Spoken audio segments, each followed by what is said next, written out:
तो last class में हमने खंड सूत्र से जो होने वाले प्रश्न थे वो कर लिए थे। अब ये 2 क्वेश्चन और बचे हैं, इसके लास्ट 2 क्वेश्चन देखो।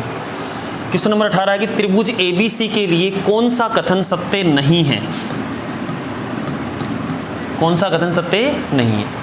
ये त्रिभुज है, आपको दिया गया ABC और इन चारों में से बताना है कि इसमें से सत्य कौन सा नहीं है। तो सबसे पहले देखो त्रिभुज नियम मैंने आपको बताया था, सदिश योग का त्रिभुज नियम।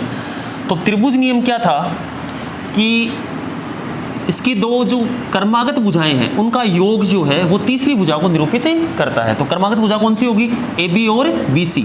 इसका मतलब AB सदिश और प्लस का BC सदिश इज इक्वल टू क्या आना चाहिए भाई, AC सदिश। तो ये आएगा AC सदिश। अब यहाँ से इसको देखकर आप देख लो कि कौन सा ऑप्शन इसके अंदर सही है और कौन सा गलत है। आपको बताना है कि कौन सा सत्य नहीं है।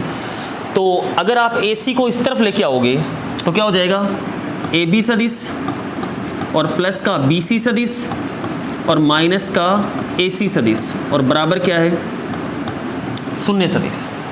इसी प्रकार से अगर आप AC को क्या लिखोगे, CA, तो AC बराबर CA नहीं होता है। AC बराबर क्या होता है, माइनस का CA। ये आपको पता होगा कि AC बराबर क्या होगा, माइनस का CA। तो अगर AC को आप CA लिखोगे तो क्या आ जाएगा, AB सदिश और प्लस का BC सदिश। AC की जगह CA लिखोगे तो चिन्ह किसका आ जाएगा, माइनस का। तो माइनस माइनस क्या हो जाएगा, प्लस और बराबर क्या है, शून्य सदिश।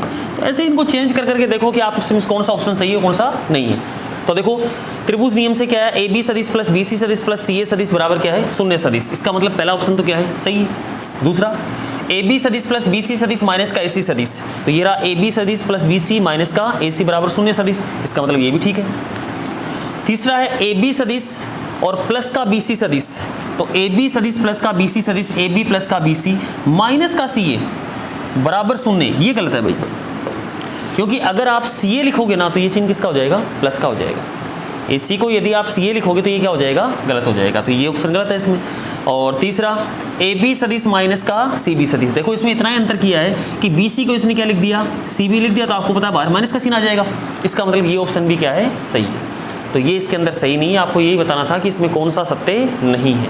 तो आप इसमें त्रिभुज नियम लगाओ और फिर इन ऑप्शनों को देखो, मिलान करो, इससे कौन सा सही है कौन सा नहीं है। लास्ट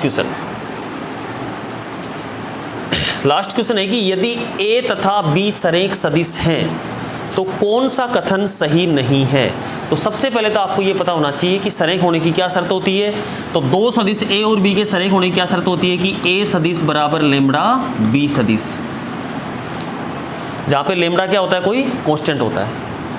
तो इसमें बताना है कि सही कौन सा नहीं है। तो पहले इसने कहा कि B सदिश बराबर लेमड़ा A सदिश किसी अदिश लेमड़ा के लिए सही है, ठीक है। उसके बाद में दूसरा है A सदिश बराबर, तो पहला ऑप्शन सही हो गया क्योंकि B सदिश बराबर लेमड़ा A सदिश, तो ये तो सही है। दूसरा A सदिश बराबर प्लस माइनस B है, सेम ही ऑप्शन है। लेमड़ा का मान अगर तुलना करें तो लेमड़ा का मान यहाँ पे क्या हो जाएगा, प्लस माइनस 1 हो जाएगा, तो ये भी सही है। तीसरा इसने कहा है कि A और B के कर्मागत घटक समानुपाती हैं। देखो आप कभी भी देख लो, अगर 2 सदिश से अगर सरेख हैं तो उसके कर्मागत घटक जो है वो समानुपाती होते हैं। कैसे होते हैं देखो, जैसे एक सदिश आपको दिया गया है A सदिश बराबर 2i कैप प्लस का 4j कैप और प्लस का 6k कैप, और दूसरा सदिश आपको दिया गया है B सदिश बराबर i कैप और प्लस का 2j कैप और प्लस का 3k कैप। अब देखो इसके कर्मागत घटक जो है, अगर A की बात करें तो A के घटक कौन कौन से हो जाएंगे, 2, 4 और 6, 2, 4 और 6। अगर इसके घटक की बात करें तो 1, 2 और 3, तो 1, 2 और 3। देखो ये समानुपाती हैं, ये भी 1:2 है, ये भी 1:2 है, और ये भी क्या है, 1:2 है।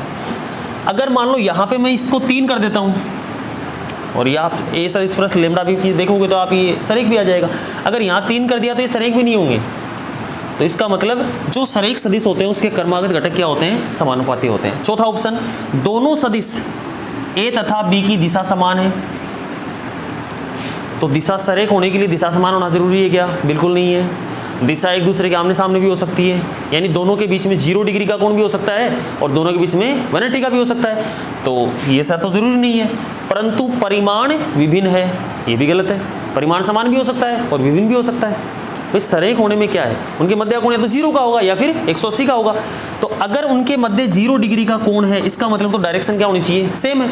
और यदि 180 का है तो एक की डायरेक्शन ये है तो दूसरे की ये है, तो ये दोनों सरेख है, ये भी सरेख है और ये भी सरेख है। तो न तो दिशा समान होना जरूरी है, दिशा विपरीत भी हो सकती है। दूसरा, परंतु परिमाण विभिन्न है। सरेख में परिमाण से हमें कोई मतलब ही नहीं है कि उसकी लेंथ क्या है, परिमाण चाहे कुछ भी हो। तो ये ऑप्शन आपका क्या हो गया, गलत हो गया। तो मैंने इसमें 2 क्वेश्चन छोड़ दिए हैं जो बीच में, एक तो मध्य बिंदु वाला है और एक जो मैंने आपको बाह्य वाला बताया था वो आप खुद करेंगे, उनमें बिल्कुल सेम है, कोई अंतर है नहीं। अब आगे हम देखेंगे एक्सरसाइज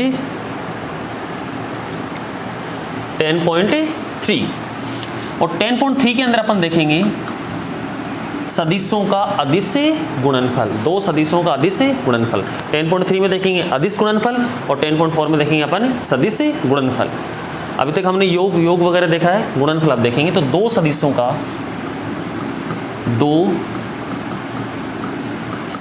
का अदिश गुणनफल, अदिश गुणनफल। और आगे 10.4 में देखेंगे अपन सदिश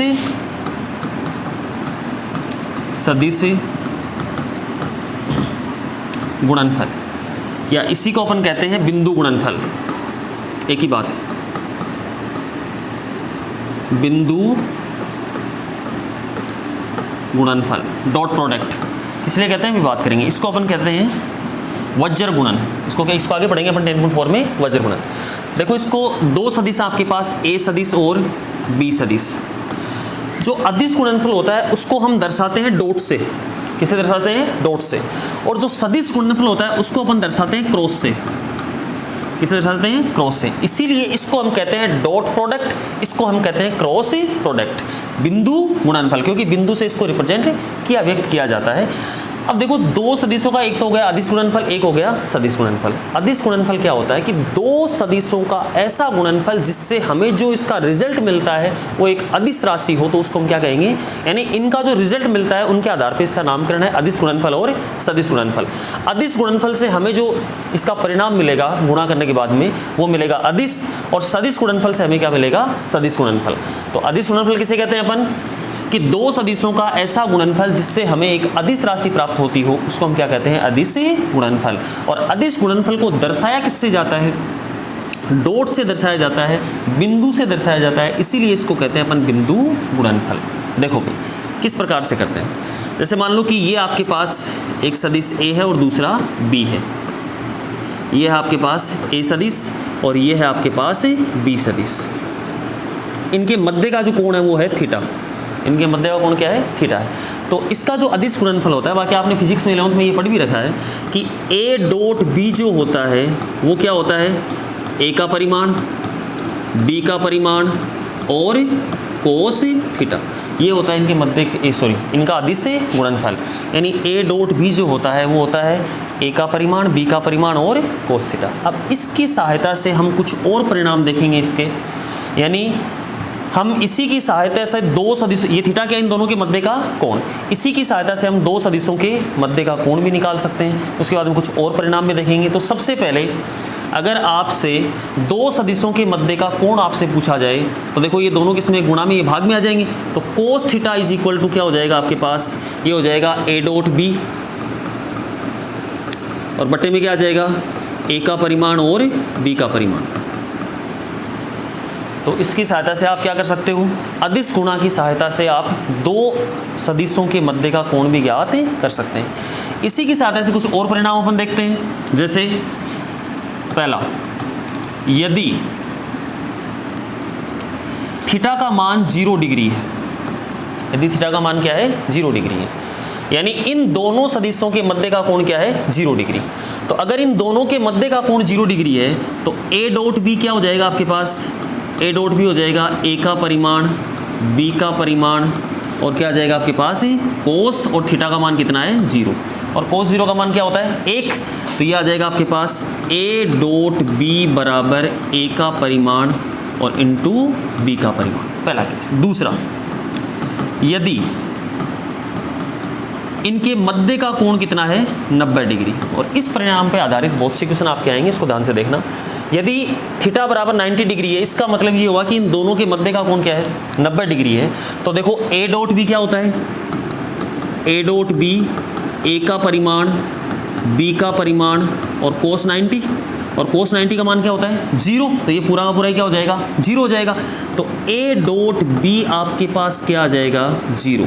तो ये दो सदिशों के लंबवत होने की शर्त आ गई, यानी थीटा बराबर क्या हो गया 90। अब इस ये प्रश्न ऐसा भी पूछा जा सकता है कि सिद्ध करो कि ये दो सदिश आपस में सदिश क्या है परस्पर लंबवत है, तो आप इसी से पता करेंगे, क्योंकि अगर लंबवत हैं तो a डॉट बी क्या आएगा 0 के बराबर आएगा। ठीक है, तो उसके बाद में तीसरी देखो, अगर मैं a को a से ही क्या करता हूं अदिश गुणा करता हूं, तो a को a से अदिश गुणा करेंगे तो क्या आएगा भाई b की जगह भी यही है, तो a का परिमाण फिर वापस से a का परिमाण और कोस 0 डिग्री। 0 क्यों?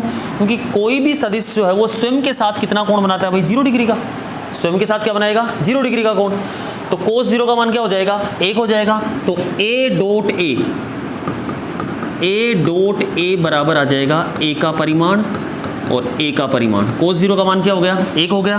तो a डॉट a जो होता है, अब a का परिमाण a के परिमाण से गुणा करेंगे तो क्या हो जाएगा a के परिमाण का स्क्वायर। तो ये ध्यान रखना है, ये प्रॉपर्टी बहुत बार काम आएगी कि अगर दो समान सदिशों का आप अदिश गुणनफल कर रहे हैं तो क्या हो जाएगा उसी सदिश के परिमाण का स्क्वायर हो जाएगा। क्यों? देखो ये 0 क्यों लिखा मैंने, क्योंकि जब मैं a को a से अदिश गुणा कर रहा हूँ तो यहाँ पे थीटा क्या होता है a और b के मध्य का कोण, तो a और a के मध्य का कोण क्या होगा वो तो 0 होगा। a और a के मध्य का कोण क्या होगा 0। कोई भी सदिश जो है स्वयं के साथ क्या बनाता है, कितने डिग्री का कोण बनाता है 0 डिग्री का। तो ये 0 हो गया और 0 हो गया, तो यहाँ पे आपके पास क्या आ गया a के परिमाण का स्क्वायर। तो ये प्रॉपर्टीज की ध्यान रखना। आगे देखो, और एक चीज़ और देखो, मैंने अभी आपसे कहा था कि अदिश गुणनफल क्या होता है कि जिसका जो रिजल्ट है वो आपको क्या मिले अदिश राशि। आप ये देखोगे यहाँ पे a डॉट बी, तो a का परिमाण क्या होता है अदिश, फिर यहाँ पर b का परिमाण ये भी अदिश है, फिर कोस थीटा, तो कोस थीटा क्या होगी कोई ना कोई न्यूमेरिकल वैल्यू होगी। तो ये सारा का सारा ही क्या मिलेगी आपको एक संख्यात्मक मान मिलेगा और क्या मिलेगी आपको एक अदिश राशि मिलेगी, इसीलिए इसको कहा जाता है अदिश गुणनफल। अदिश गुणनफल का क्या फॉर्मूला होता है ये आपको पता होगा पहले से ही। a डॉट बी क्या होगा a का परिमाण b का परिमाण और कोस थीटा, जहाँ पे थीटा क्या होता है इन दोनों के मध्य का कोण। अब इसकी सहायता से पहले हम दो सदिशों के मध्य का कोण भी निकाल सकते हैं। तो दो सदिशों के मध्य का कोण क्या होगा a डॉट बी, तो और ये भाग में आ जाएगा, तो a का परिमाण और b का परिमाण। इसी पे आधारित हम कुछ और परिणाम देखते हैं कि अगर थीटा 0 हुआ, थीटा 0 हुआ इसका मतलब कोस 0 का मान 1 होता है, तो a डॉट बी क्या होगा a का परिमाण और b के परिमाण के बराबर होगा। और यदि थीटा बराबर 90, ये ज़्यादा काम आएगी भाई ये प्रॉपर्टी, ध्यान रखना इसका। यदि थीटा बराबर 90 है, 90 का मतलब a और b के मध्य का कोण क्या है 90 है, यानी एक दूसरे के लंबवत है। तो अगर यहाँ पे 90 डिग्री का कोण है तो कोस 90 का मान क्या होता है 0, तो ये पूरा का पूरा क्या हो जाएगा 0। तो दो सदिशों के लंबवत होने की शर्त क्या होती है कि a डॉट b किसके बराबर होगा 0 के बराबर। तीसरा, अगर दो समान सदिशों का अपन अदिश गुणनफल करते हैं, दो समान सदिशों का अपन क्या करते हैं अदिश गुणनफल। तो दो समान सदिशों का अदिश गुणनफल करेंगे तो देखो ये दोनों समान है तो इनके मध्य का कोण क्या होगा 0 डिग्री। भाई कोई भी सदिश स्वयं के साथ 0 डिग्री का कोण बनाता है, तो कोस 0 का मान क्या हो जाएगा 1 हो जाएगा।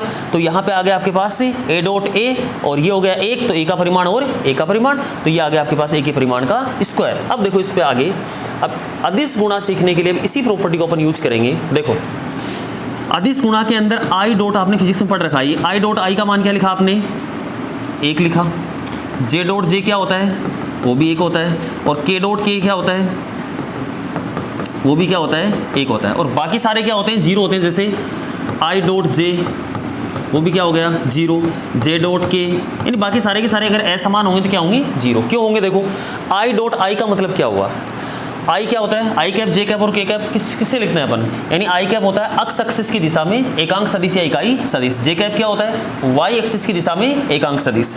अब देखो ये एकांक सदिश तो है, अगर मैं बात करूं आई डॉट आई की, जैसे ए डॉट बी मैंने देखा था, तो आई डॉट आई क्या होगा यानी आई कैप का परिमाण, दोबारा से आई कैप ही है तो उसका परिमाण, और कोस थीटा, थीटा का मान क्या हो जाएगा 0, क्योंकि मैं आई कैप को आई कैप से गुणा कर रहा हूँ।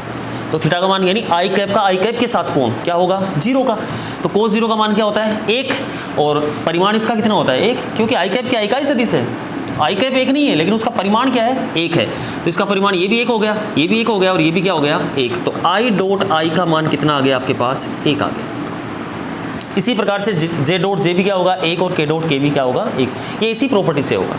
ये 0 क्यों है? देखो अगर मैं बात करूँ आई डॉट जे, तो आई कैप जे कैप और कोस थीटा, थीटा का मान क्या होगा 90 डिग्री। कैसे होगा? देखो अगर हम 3D में देखें तो ये आपकी एक्स एक्सिस है, एक्स एक्सिस वाई एक्सिस और जेड एक्सिस। एक्स एक्सिस की दिशा में जो इकाई सदिश है वो क्या है आई कैप, वाई एक्सिस की दिशा में क्या है जे कैप, और जेड एक्सिस की दिशा में जो इकाई सदिश है वो क्या है के कैप। आप ये देखोगे आई कैप और जे कैप के मध्य का कोण कितना है, तो वो भी 90 डिग्री का है, ठीक है। इसी प्रकार से आई कैप और के कैप के मध्य का कोण, तो ये भी कितने का देखो 90 डिग्री।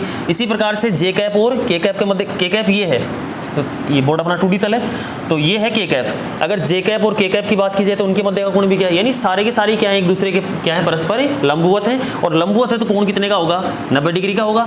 और कोण अगर 90 डिग्री का हुआ तो आई डॉट जे का मान कितना हो जाएगा, 0 हो जाएगा। तो ये हमेशा ध्यान में रखना कि अदिश गुणनफल के अंदर आई डॉट आई यानी समान अगर सदिश है, I dot I, J dot J, के डॉट के, इनका मान तो क्या होगा 1 होगा, और बाकी सबका मान क्या होगा 0 होगा। और नेक्स्ट क्लास में फिर हम इसके कुछ और प्रॉपर्टी देखेंगे 1-2, और उसके बाद में क्वेश्चन करेंगे इसके आगे।